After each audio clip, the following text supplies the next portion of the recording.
must all get ready now.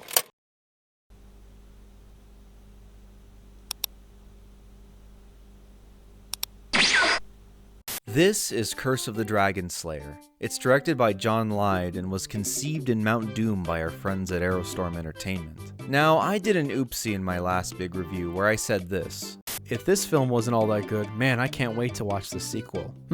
Why yes, there is a sequel, and if you thought this movie was something, just you wait. Sadly, this is not a sequel to Dawn of the Dragon Slayer, but I wouldn't really fault anyone for being confused. I mean, it's got a similar title to Dawn of the Dragon Slayer, it's got Richard McWilliams in the leading role, and hell, this time he actually looks like a proper paladin for crying out loud. So outside of this funky looking creature here, which looks nothing like the dragon from the last movie or any other dragon in this movie, and this Tommy Hilfiger hoodie dude right here, they seem, at least on the surface, to be part of the same film series, right? But Robert, you may be asking, if it's not a sequel to Dawn of the Dragon Slayer, what is it about? Well, dear viewer, how about we take a gander at what this gender reveal fantasy disaster is all about on the back of the DVD then, shall we? And of course, the back of the DVD explains the film thusly. Bloodshed, a vicious orc fugitive, has been unleashed from the underworld to set free the god of the undead. When Keltis discovers the orc's plan, he begins his quest to hunt down the dangerous villain, but his perilous journey comes to a halt when a dragon protecting all things evil emerges from the orc's lair. In order to protect his land and all things living, Keltis must battle the beast before Bloodshed casts an unbreakable curse upon him. Wow, that sounds mostly straightforward. I mean, Bloodshed could just, kill Keltis instead of putting some curse on him, but whatever. However straightforward it may be, there's just one teeny tiny issue with this blurb. And that teeny tiny issue is... that isn't the movie. No, the summary here on IMDb is a lot closer to what the actual film is about. It reads, a secret cabal, the Shadow, works to bring about the return of Gulfazul, the undead god, in the rich world of Saga, populated by elves, orcs, dwarves, and dragons. I mean, it doesn't tell us who the main character is and what they're all about, just one of the most important things you need in a film blurb. But compared to whatever mushroom-induced hallucination this is, it might as well be Shakespeare. You might recall that the film is set in the world of Saga. So you might be wondering, what is Saga? Saga is a massive multiplayer online real-time strategy game.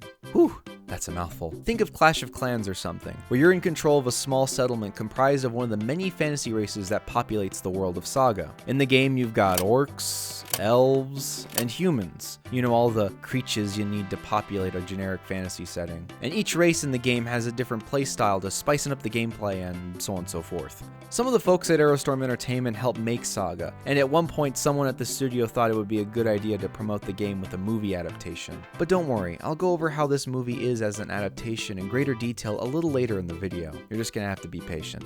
Unlike Dawn of the Dragon Slayer, this DVD actually comes with some fun bonus content, which I think is more interesting if you see it going in blind, so I won't be talking about it all that much. Unfortunately, most of the bonus content is pretty short, and outside of some laughable stuff here and there, there's really nothing to write home about. What the heck? I'm feeling a little delightfully devilish. So I'm gonna give you a wee peek at a thing you'll see in the bonus content with, of course, absolutely no context at all. My love life took a turn for the worse. Now I'm lucky if I can get a date with a fish. But I can't see what she looks like because I can't wear my glasses or my contacts in the water. It's frustrating. She was a bad kisser anyways. She smelled funny too. Yes, that is on the DVD. No, I will not elaborate on what it is. Curse of the Dragon Slayer has a few interesting ideas going for it, and not everything in the movie is absolute dog. I mean, yeah, it's got a lot of the problems your typical terrible fantasy movie has, but there are also many, many more unique problems that are just, well, I'm just gonna have to show you. So curse your thirst with your favorite drink, and let's get ready to take on this beast. This is Curse of the Dragon Slayer. Like many fantasy movies, this film opens with a prologue, which gives us some lore to the world we're about to enter. In the Second Age, the War of Gods intensified. As battles raged and the gods ravaged the land, survivors became few and scattered. As the Order struggled to restore civilization, the prophets were tormented by visions of a growing darkness in the West, an ancient evil rekindled. Why is the text so small? Even when it was on my TV, I had to squint at it. I don't know about you, but I shouldn't feel like I'm taking an eye exam while watching a fantasy movie. Of course, the best way to fix this is just to make the text bigger. Also, the text just sitting there is a little boring, so how about we make things more dynamic by fading in pieces of information? You know, give it some movement and make the entrance into this world, more exciting. In the Second Age, the war of gods intensified. As battles raged and the gods ravaged the land, survivors became few and scattered. As the Order struggled to restore civilization, the prophets were tormented by visions of a growing darkness in the West, an ancient evil rekindled. Geez, we're a minute into the movie and I've already had to stop the film to talk about something? Man, we're off to a great start here. First a nonsense cover and summary, and now a bloody eye exam.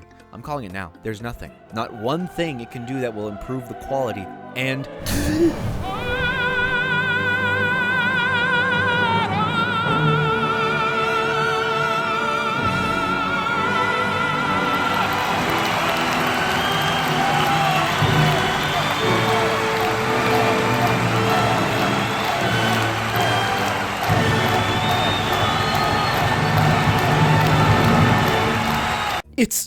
It's a map! Holy cow! At long last! I mean, it's completely unlabeled and it's taken right from the Saga video game trailer, but it's a map! Good work, movie. You gave 5% more effort than the average fantasy B movie. Get 10 more points and you'll win one of these weird little sticky hands. Maps aside, basically the backstory of this Final Destination catastrophe in greater detail is that Gulth Azul, the god of death, was sealed away by the gods and is itching to be summoned back into the mortal realm to do evil death god things. To release him from his capture, a group of his followers called the Shadow, also known as the Shadow Cabal, have been making plans to free him. But we'll talk about them some more here in a bit, because first we open to Mars, Utah, where an elf bounty hunter by the name of Nimit, played by Daniel Chutrin, is tracking down an orc on a dragon. I want you to take a good long look at this dragon, because this is one of only 2 times a dragon will be in this movie. Also, our boys at Blue Fire Studios are back, which means we get a cameo of the same dragon model they used in Dawn of the Dragon Slayer. Somehow, despite not having a horse, a wagon, or anything really to get this big ballista out in the desert, we see she still managed to assemble it here in the middle of nowhere, while somehow knowing this orc would ride his airborne dragon, which could travel at any height, in any direction, would arrive at this exact point, at this exact time. Well, regardless, as she watches him with her piercing blue eyes, You have beautiful eyes. she manages to take down the orc before fighting and killing him, but not before he leaves her with a dark mark. While not specifically mentioned in this scene, it turns out this orc is a necromancer working for the Shadow Cabal, which is why his corpse dumped this evil mark onto her. And another thing this film doesn't tell you here at the start, and it's really something they probably should have mentioned, is that this symbol is the mark of the Shadow Cabal, and once you have it, it will slowly corrupt you until you're nothing more than a mindless servant of Gulth Azul. You know, just a few little details like that. Despite getting demon TB, Nimit just shrugs it off and heads on her way to collect the bounty on the orc's head. Now, one thing that's interesting about this film is the opening, because after this scene we get 2 more scenes, each of which introduces the main characters of what will be the main party of this film. For example, the next scene introduces us to Keltis, played by the myth, the plain as hardtack legend, Richard, the sword-eating lad, McWilliams, who is an agent of the Order, who are like the good guy faction from the game. And if you think that they're going to be like important in the movie, that's not going to happen. To be fair to Richard, unlike Dawn of the Dragon Slayer, where he was supposed to be this young romantic hero who ended up having the emotional range of a piece of Tupperware, here he plays a stoic paladin character, and this kind of role fits him way better. I mean, he's still about as expressive as Drywall, but it's a lot less distracting. Anyway, we're introduced to Keltis, who is investigating the Shadow Cabal, and after his introduction fighting this dwarf in a mine, don't worry, we'll get back to this very soon, we get a scene introducing party member Tress, who is an orc named Koliman. Koliman is the leader of an orc clan named Koliman's Raiders, and in this scene we find Koliman is a bit distressed, because an orc in his ranks named Mulgrut has led an unsanctioned raid on behalf of the Shadow Cabal. However, despite Koliman's efforts to convince his clan to not ally with the Shadow Cabal, Mulgrut rolls exceptionally high on his persuasion check and manages to convince the orcs in the clan to side with him instead. And since Koliman doesn't want to get involved with the Shadow Cabal, he and a few loyal orcs leave. Koliman, sad in his clan abandoned him, and who he believed to be hunters and warriors, and not thieves and murderers, is surprised when those very same orcs try to murder him while his back is turned. And because they're trying to kill him, a big fight ensues, with Coleman being defeated and knocked out by Maltgum. I want to talk about this opening for a second, because I really like the idea of opening the movie with a little introduction to each of our main characters. However, despite being a pretty interesting idea, it's filled to the brim with goofy stuff that makes no sense and robs it of all seriousness. So it all just ends up falling apart like cotton candy in water. I mean, I've already talked about the Ballistilla and the fact that we never get any information about the demon TB or anything like that, so I'm not going to recap Nimit's scene. So instead, let's move on to Keltis' scene, shall we? When Keltis enters this cave with the dwarf, it's revealed to us Keltis has been tracking this short dude to get information about the Shadow Cabal from him. And what happens next is crazy. For you see, when Keltis first approaches the dwarf, he shoots a freaking grenade launcher at him. Yeah, he has a grenade launcher. Yeah, crazy, isn't it? And after that, you'd think the dwarf, knowing Keltis is a member of the Order, would take advantage of his grenade's explosion and turn tail and run to keep the Shadow's secrets safe. No, that is not what happens. Instead, the dwarf just approaches Keltis to talk to him, where he just reveals he's evil. And then after Keltis just ignores tackling the dwarf he needs info from, he instead runs into the cave while the dwarf pulls out a gun. And then after the dwarf misses his shot at Keltis, the two go into the cave to talk some more. The cave where Keltis has a distinct disadvantage against the dwarf because humans can't see in the dark. Holy shit, he's just Will. This is Dawn of the Dragon Slayer all over again. And like the delicious, vibrant maraschino cherry on top, the dialogue in this scene is just bleh. You're welcome. Now die in pieces. And after that doozy of a line, the dwarf tosses the powder keg he just lit to Keltis. And like something you'd see in a Tex Avery cartoon, Keltis just gives him that fella stare and tosses it back to him, which of course leads to this silly moment. Oh, gee.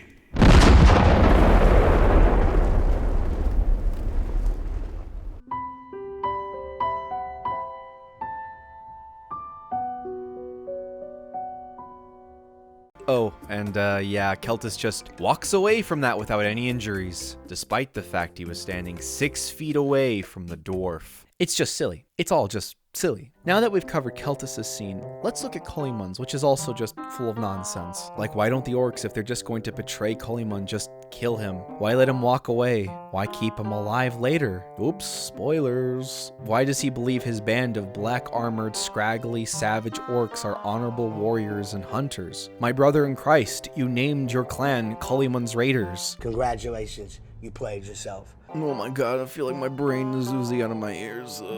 Admittedly, I do like some of the choreography in these scenes. And I like some of the locations they chose to have these fights in. But at the end of the day, it doesn't matter how interesting the locations are, or if some of the fights are well choreographed if the stuff that's happening in each of these scenes is silly and doesn't make sense. I think a good example of this style of opening being done right is in the movie The Good, the Bad, and the Ugly. In the movie, there's moments of action in each introduction to our main 3 characters, but every line of dialogue, every shot fired, reveals something about the characters or helps move the story. Here, a lot of it just doesn't make sense. A lot of stuff in these scenes could be rewritten or trimmed away, and when you actually attempt to break down what's happening in these scenes, a lot of it is just really silly. And because a lot of the stuff in these scenes is nonsensical and silly, it makes it difficult to take what's happening seriously. Anyway, I can make a whole video on this opening and what it does wrong, but since I've got a lot to cover, I won't be doing that. So, moving on. Later, Keltis consults with this lady, the prophetess, in these pretty cool salt flats about what he must do next, and she tells Keltis to go to some outpost where in the dungeon is an agent of the Shadow. Much later, Nimet shows up at the same location almost every fantasy movie I've seen thus far has used as a castle or city. No, seriously, it's getting a bit ridiculous at this point. Anyway, things go south as she tries to turn in her bounty for the necromancer because General Drennan, yeah, that's this guy's name, of the outpost discovers she's been tainted by the demon TB because she shows her mark to him. What? Why? Lady, are you crazy? What is it with characters in this movie showing the good guys their evil mark? We're told in the movie the mark has been outlawed, a fact you'd think she would have remembered. Unfortunate and regrettable. The symbol itself is outlawed. Guess the demon TB also comes with mild amnesia too or something. Well, because she's been cursed and could be an agent of the Shadow Cabal, Brennan tries to capture her, which he succeeds in doing. By the way, I want to just say this real quick. Danielle Chucharan, who plays Nimit, does all these stunts herself, and it's actually really impressive. That's not like super important to the review or anything, I just want to give credit where credit's due. Anyway, after she gets bonked on the head like a sniper in TF2, Keltis comes in and asks to see the prisoner the prophetess wanted him to interrogate. However, the person Keltis needs to speak with just so happens to be this dude, creepy Legrisman Gollum the Expositor the Third. And since he is a Shadow Cabal dude cursed with the demon TB, and he thinks Nimit is part of the Cabal because she too has the curse, he tells her everything he knows about the Cabal's plans. But as he realizes he was grossly mistaken, he attacks Nimit, who just like a fucking ninja just kills him with no trouble. And when Keltis comes in to interrogate him, he only finds Nimit and a now freshly murdered creepy Legrisman Gollum the Expositor the Third, cold on the ground. And since she knows everything he did, Keltis decides to take her with him in order to foil the Cabal's plans. To make things simple, since there's a million details they expect the audience to remember in such a short span of time, I'm going to go over what Nimit learned from this grease man, and what the Cabal's plan is to release the God of Death. Basically, there's a box full of gold hidden in some stump, and that gold is to be taken to a place called Garrett's Crossing, where Kolimon's raiders will be. Kolimon's raiders are going to be there because they're getting some sacred vessel from a monastery or something. This vessel then needs to be filled with blood from some ancient faraway stone in the woods, blood which only comes out of the stone when the new moon reaches its zenith. And once you get all of that, you too can make your very own God of Death at home. Easy! What I think is funny about this scene is that Keltis tracked down this dwarf to get information about the Cabal. But had this holy salt lady just told him there was an agent of the Cabal in the jail, he would have never had to risk his life fighting this strapped dwarf with a grenade launcher. Bruh. Anyway, as the two leave the city, they run into this homeless lady on the road who claims to know Keltis. A homeless lady Keltis calls Old Crone, despite obviously not looking or sounding old at all. The stain of spilled blood leaves a mark, does it not? I guess his eyes don't work so good or something. Ever since that freak dragon accident in 11, he's never been the same. Not long after we're done with this old and not old lady, we cut to them upholding the ancient tradition of walking, talking, and of course expositing in the wilderness. The only real juicy piece of information from this scene is that Keltis promises Nimit he can have the Order heal her demon TB, which is like a total lie, but whatever. Happy she can be cured, she decides to help him out the best she can. And with that said and done, they follow step 1 in how to resurrect an ancient god of death and go to the stone that oozes blood or whatever. Much later, during their trip to the Bloodstone, they arrive in an abandoned orc camp, save for only one orc. But it's not just any orc. No, this orc is Kolimon himself, and Kolimon is not doing so hot. Like, Jesus, he's got arrows in his wrists. Ouch. Anyway, Keltis and Kolimon talk about how his sanctuary was raided or whatever, and Kolimon tells Keltis he'll tell him more if he lets him down. And so Keltis cuts him down, which somehow also leaves the arrows that were in his wrists behind. But whatever. Well, now that he's free, Kolimon reveals to us that the reason they raided the shrine is because underneath it is a tomb that has this thing called the Bone Vessel in it, which of course the Shadow needs. See step 2 from before. I'm surprised Kolimon was just left here in the camp. Like, no one was left to guard their things or watch him in case he tried to escape. What if he had valuable information about their dealings with the Cabal, which could foil the Cabal's plans to bring back their god or something? Oh wait, he does have details about their dealings. And oh yeah, he does manage to escape and tell these people who are going to foil the Cabal's plans. The last thing I want to talk about in this scene is this line Nimit says to Kolimon, because it's a doozy. Pig-faced gooch. That's that's so ridiculous. The dialogue in this movie is just so ridiculous. So wanting to get back at Mulgrunt, Kolimon decides to join the party. There's a brief scene of them traveling and Keltis getting attacked by a water snake or something, while everyone just sort of stands around and watches him fight it. And that's the scene. What was the point? What was the point of the scene? Was anything gained? Was anything learned? No, nothing was. Finally, after wrangling this thing you'd find in Jeremy Wade's River Monsters, our heroes arrive at the Bleeding Stone, an area submerged in a vibrant cloud of phantom mist. The stone starts to bleed during the moon's zenith, so they all decide to wait so they can collect the blood. A few things. Firstly, this is the Bloodstone? Keltis says it was a Meeting place for the warlocks. Ancient worshippers of an elder god. really? Because this is the most lackluster Elder God monument I've ever seen. It looks less like a shrine to Cthulhu and more to Oswald the Octopus. The trees aren't dead, there's no ominous ruins, nothing. You filmed in Utah, I'm sure there's some desolate place you could have filmed in to make this important rock seem more ominous. Secondly, why are they collecting the blood in the first place? Keltis says this. We'll wait here and see if the bleeding stone lives up to its namesake, then collect the blood. We may need Nemeth to pose as a true shadow agent before long, and the blood may make all the difference. Why do you want her to pose as a member of the Cabal? The blood from this rock is one of the key things they need to revive the death god. Gum on my shoe. If you destroy the stone, they can't fill the vessel with blood. And if they can't fill the vessel with blood, they can't bring their god into the world. My brother in Christ, by collecting this stuff, you are helping them end the world. But Keltis just doesn't care, and he decides he's just going to collect the blood anyway. I'm sure this won't backfire at all. Later that night, while everyone else is asleep, Nimit awakes and sneaks off to get the gold, leaving the other two asleep at the stone. Why are they both asleep? Don't they want to collect the blood from the stone when the moon reaches its zenith? How are they going to know when that is when everyone is asleep? Do they set ye olde alarms to 11:55 p.m. or something? Jesus. And what if someone comes and attacks them at night? No one is going to take watch? This movie is so ridiculous.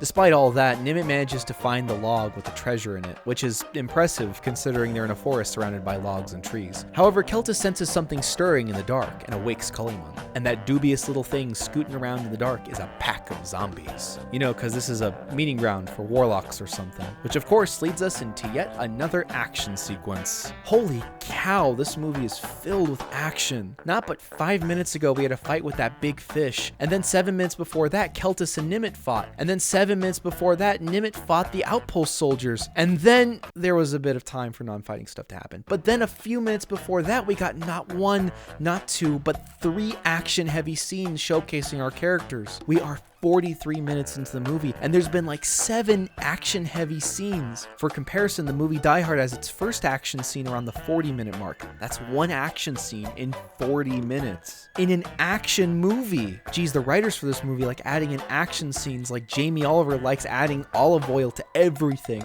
Let's have a little bit of olive oil. Drizzle that with some olive oil. And just finish it with a tiny bit of that oil on top again as well. Woo! Yeah! When you keep adding in action scene after action scene, it makes them feel weak and empty. Action scenes are not some distraction from the story. It's a part of the story. It's not a result of conflict. It is when the conflict of the story is at its most intense. I've said this a bunch already in other videos, but it's just getting so ridiculous at this point. Well, back to it, I guess. The zombie battle is exactly as you'd expect it. It has no tension, no sense of danger, and despite having tons of zombies in it, it has no bite to it at all. At one point, Nimit does rejoin them, and they eventually beat back the zombies before collecting the blood and moving on. But let me tell you, there's just a few things I gotta mention. Like, how'd they not know there was going to be an ambush? Earlier, before the gang encountered that river monster, Kuliman said this. There's movement out there. I can sense it. And just before they rest for the night, we get a moment of Kuliman staring into the woods like he senses something.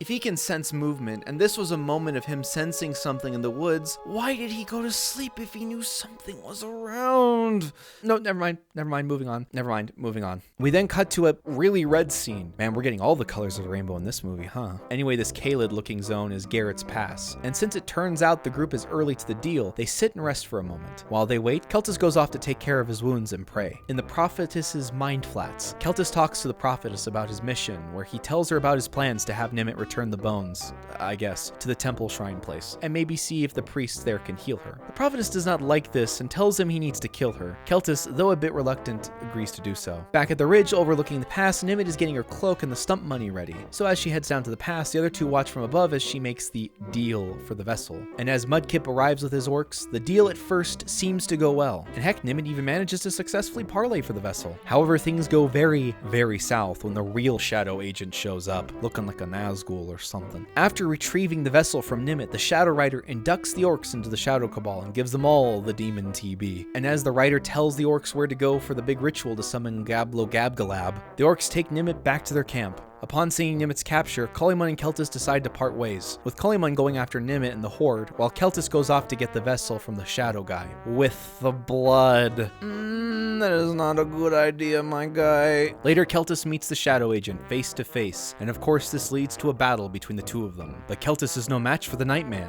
and as he lays on the ground dying, the Shadow Agent just picks up the flask of blood that the Cabal needs to summon the God of Death, because he decided he might need the blood for later.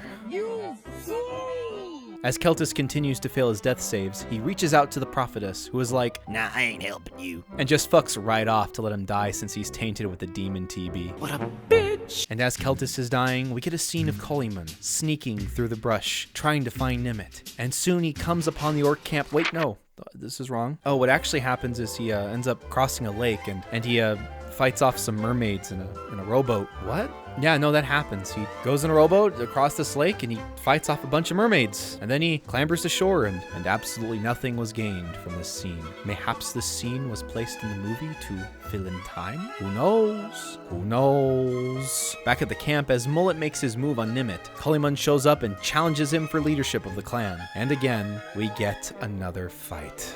So weak. So weak.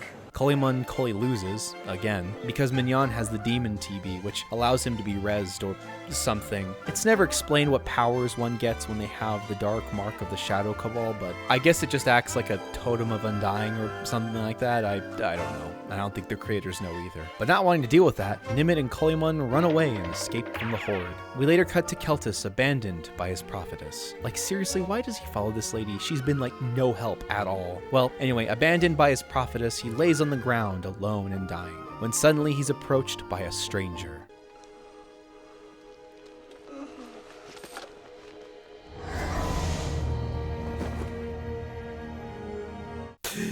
A woman. You're probably wondering, who is this lady? Well, you see, since the prophetess abandoned Keltis, this new lady, that not old lady from before, well, it turns out she's some elder goddess or something, and she's decided to come and help him out and remove his demon TB. She could have done that this entire time when Nimit was standing right in front of her? Really? And why disguise herself as some homeless lady? You're an elder goddess, and that's the form you decided to take? Oh my god, that's just so goofy. The next scene is actually one of my favorites in the movie. And no, this isn't the beginning of a joke or something. In this scene, we see Kaliman healing Nimit's wounds by a campfire. And after he's done removing this arrow from her back, she talks about how she's going to get revenge on the Cabal for what it's done to her. She also adds how she wants to go out on her own, but Kaliman disagrees with her, and he ends their conversation with a piece of sage advice, where he tells her that she doesn't need to do everything on her own. I like this scene because outside of being a decently acted moment, there's a lot of fun characterization between these two characters, and some pretty interesting conflict. Like you have the orc, who was once the leader of a raider clan, giving her wisdom, while Nimit, who is supposed to be a hoity-toity elf, is the aggressive, bloodthirsty one. I think that's an interesting subversion, and it makes for a solid moment in the film. And weirdly enough, this scene is a little tragic, because it's a glimpse at what this film could have been. A fun action-adventure fantasy story about this dysfunctional group of fantasy characters brought together by tragic circumstances, instead of, a bloated string of long-winded exposition and dull action sequences. Speaking of which, later the two travel together for a hot second before they have yet another action sequence. An action sequence where they fight that strapped dwarf from the opening, in the middle of nowhere, because why not? What's another action sequence? We've had, 12, 17, 20, what's one more? Now that I've been thinking about it, didn't that dwarf from the opening go, Oh, she. So you're telling me he managed to survive? How? Was it the demon TB? But how? But how? I can get the stabbing, and he can be rezzed by that, but he exploded. How does that work? Oh my god. I can't take it. God, please, take me now, please.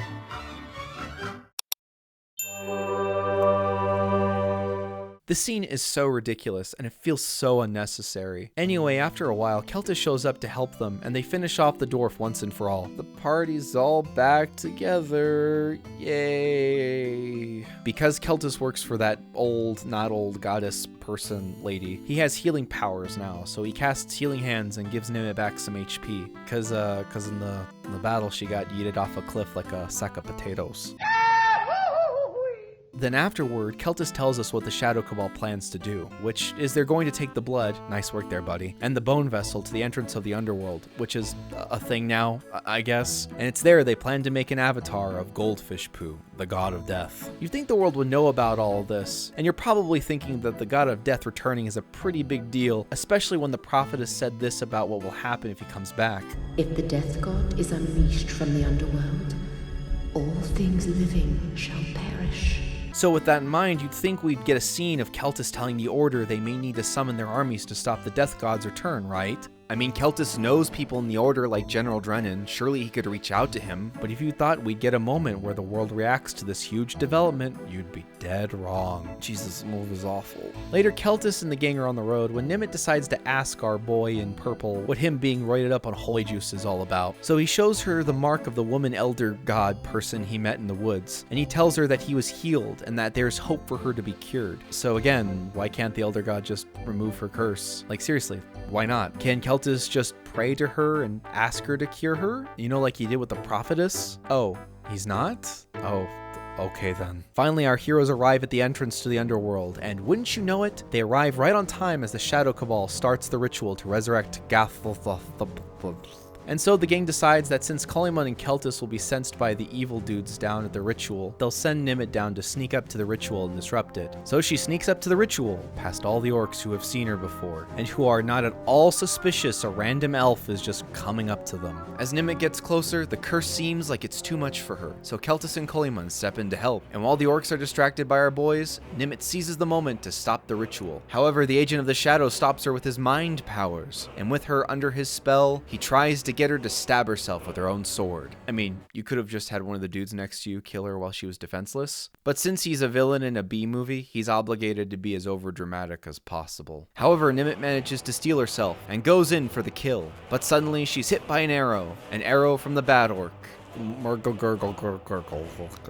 she is not doing well. She's not having a good time. As hope seems lost for Nimit, Kaliman steps in to fight his rival for the last time. Since this is the end of the movie and this has been like his fourth encounter with them or something like that, Kaliman defeats his rival once and for all. Let me tell you, if you want to fill the movie with tons of action, please at least make it fun, because this is the climax, which means you need this to be compelling for the audience. But instead, this shit's about as stupid as paper straws. For example, during the fight between Nimit and the Shadow Dude, in mid-combat, he just gets on one knee and he just lets her cleave his skull. And you'd imagine, oh, she's gonna take the sword back and, chop him again and knock him out of the way. No, that's not what she does. Instead, she just leaves the sword in his skull. And then it gets worse, because he then takes the sword she left in his head and then slices her with it.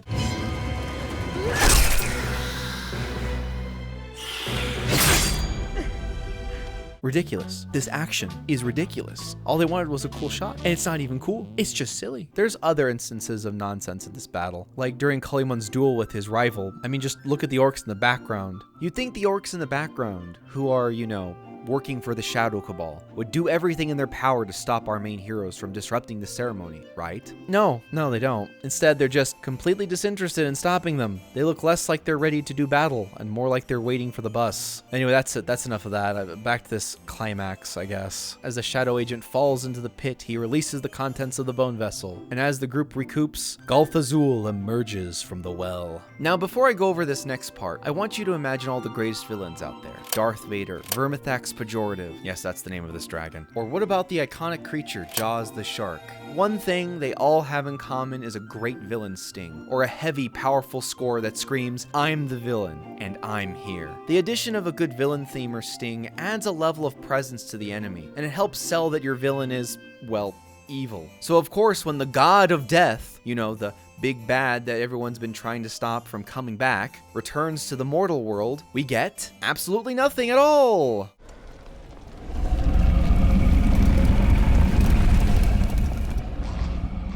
I also just love the look on Keltis' face when he sees the god of death. Like, look how he just snaps his gaze to him like he's an NPC or something.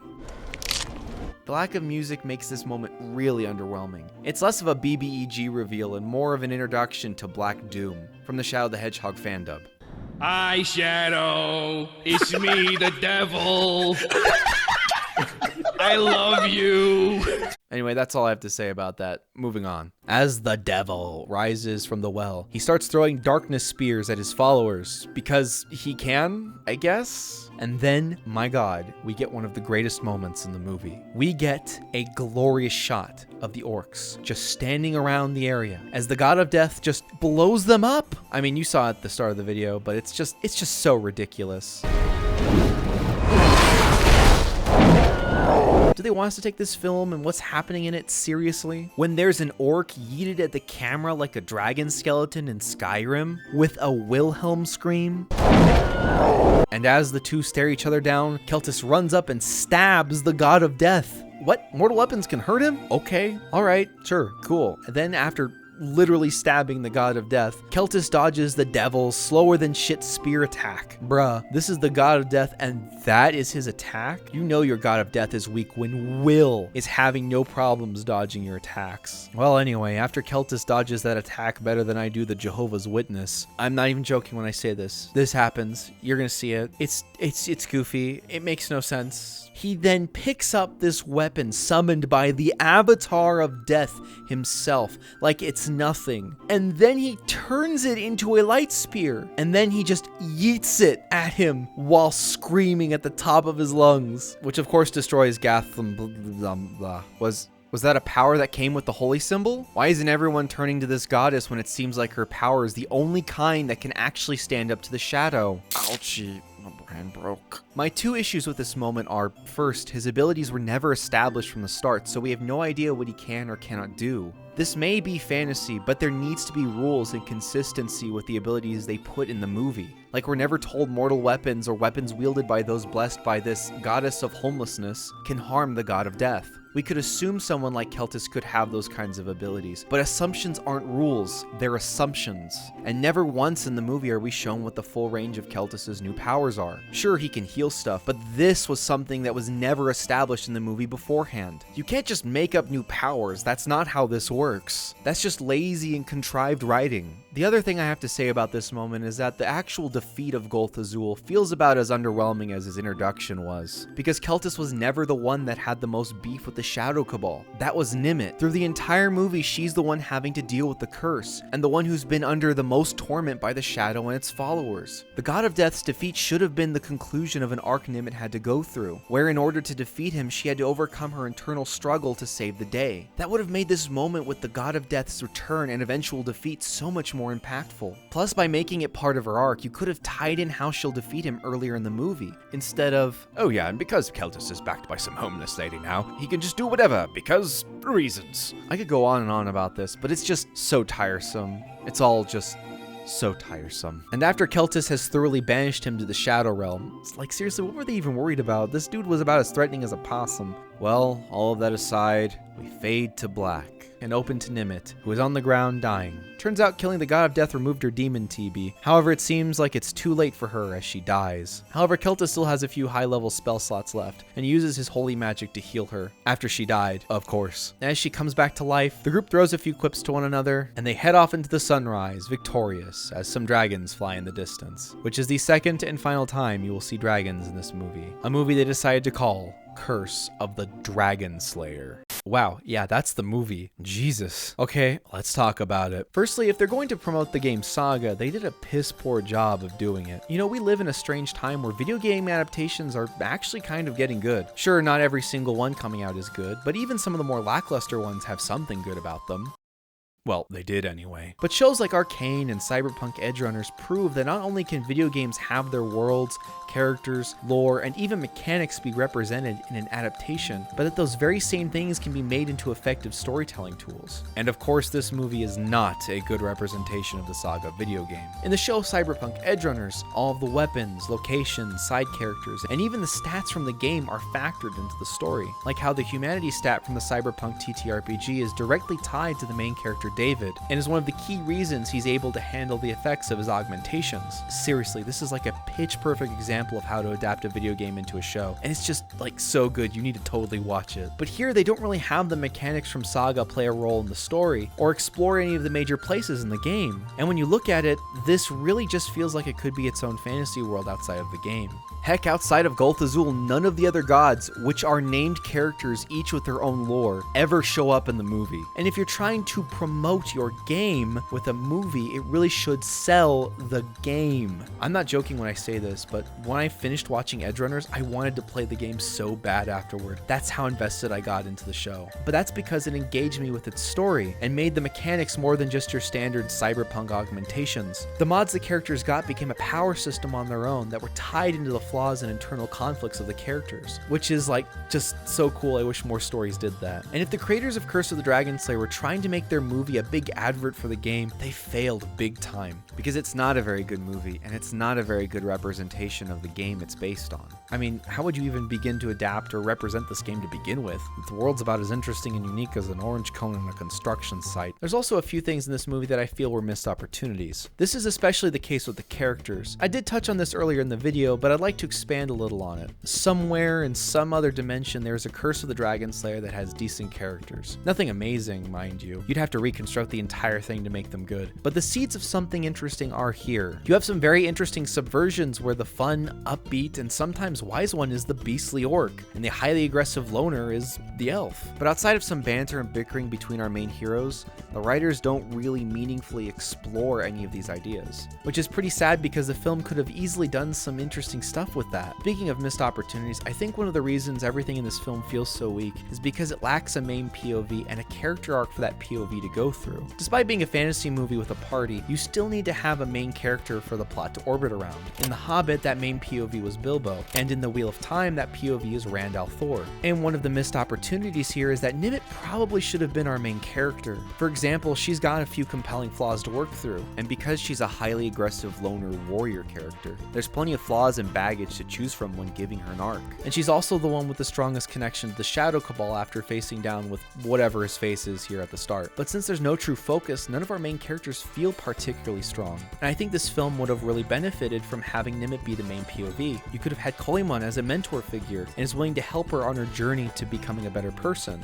And you could have had Keltis be the calm, collected, smart guy of the group, the one who does all the planning, the one who has all the connections, and keeps a level head when things get heated. And while the writers did try to take this sort of approach with his character, they never fully embrace it. Like, they tried to push this whole thing about Keltis being a blind follower and not thinking for himself, but they never really flesh out or explore that internal conflict at all. It's just, let's go to some places, fight some stuff, and whoops, now I'm defeated. Oh, this lady helped me? I'm a new man now and I get all the cool powers and get to defeat the god of death. You see what I'm saying? It's just so poorly handled.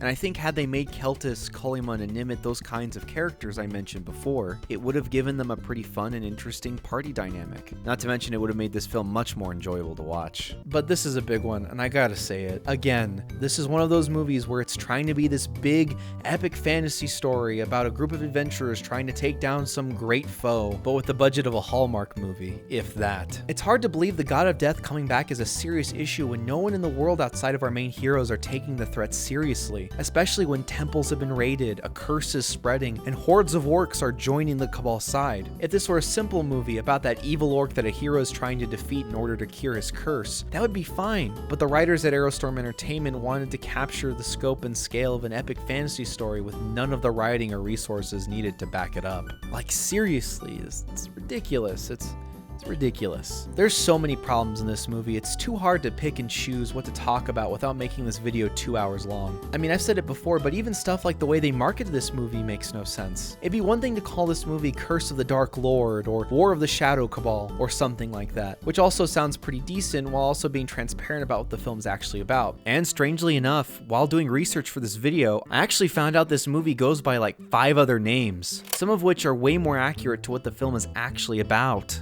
I think they might have had to change the name for copyright reasons, or something, I don't know. And quite honestly, it doesn't matter. Because at the end of the day, when they decided to rename this movie, someone somewhere thought, you know what's a good idea? Let's give this movie a similar title to another film our company made. It's brilliant! It won't confuse anyone at all. Plus everyone likes dragon slaying. It can't fail! But little did this person know that it was indeed confusing and made absolutely no sense. But overall, Curse of the Dragon Slayer is yet another terrible, terrible fantasy movie that is not only confusing, deceptive, and poorly written, but it's also a terrible representation of the game it's based on. Some of the bonus features are interesting, but outside of that, I honestly don't see anyone getting anything out of owning this DVD. Unless you'd like to own a terrible fantasy movie like this, then okay, go ahead. It's just what you need. If you like this video, please be sure to leave a like. I appreciate it. And if you like these videos and you want to see more stuff of this nature, feel free to subscribe. I give Curse of the Dragon Slayer a 3 out of 10.